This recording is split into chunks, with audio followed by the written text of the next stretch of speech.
Man, this is lifestyles of the poor and unfucking fortunate. But I tell you what, bitch, we got views. Bubba, shout out Bubba Sparxxx. I got to tell him, and if people don't know, baby, this little genre that we do, and I told him personally, baby, but can't nobody say country rap, can't nobody say shit without mentioning Bubba Sparxxx, baby. I really think he was so ahead of the curve. And you can be so early that you miss it. Of course, Bubba Sparxxx didn't miss it. He was nationally recognized and has huge songs and made a huge stain on the game. But look how far behind the world was of what he was doing. So it's just now getting to a point where we being taken seriously and looked at as people that can actually do some pretty cool music. And you got to credit that to Bubba Sparxxx, baby.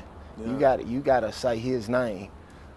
And whether people end up calling him the pioneer or whatever, in my opinion, it would be Pimp C and Bubba Sparxxx. Yeah, for sure. Like when Bubba was doing, when he dropped Ugly in 2000 or 2001, and a white dude rapping in a mud pit full of hogs, Bizarre from D12's in the video.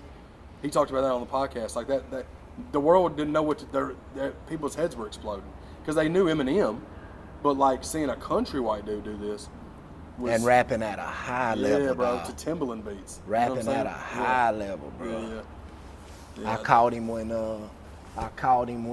Rick Ross dropped that should be touching that white. I'm talking Bubba Sparxxx. I called him when I heard that. I think it was on the Pulitzer, and you know, Rick Ross name dropped Bubba in one of his big songs on his last project. But ain't, man, just being able to sit here and say, hey, I reached out to him, we was talking on the phone today about this, that, and the third, like, bro, I'm telling you, dog, I didn't know if I would ever get my opportunity. So to say that I got it, and now these other guys, like, I told Adam this last night, dog, Bubba was one of the first people, before I even really got popping, to hit me up and say, dawg, bro, you know, without going into our conversation, bro, just pretty much just tell me, you know, one of the first dudes to reach out to me and say, hey, bro, you got a hell of a style and a hell of a, you know, he wanted to know what I come up on. You know, and the guys that do music, when we hear people shit, we kind of want to know the backstory, just like me and you sitting down here doing now, to see what influenced them and what was the biggest influence on their style.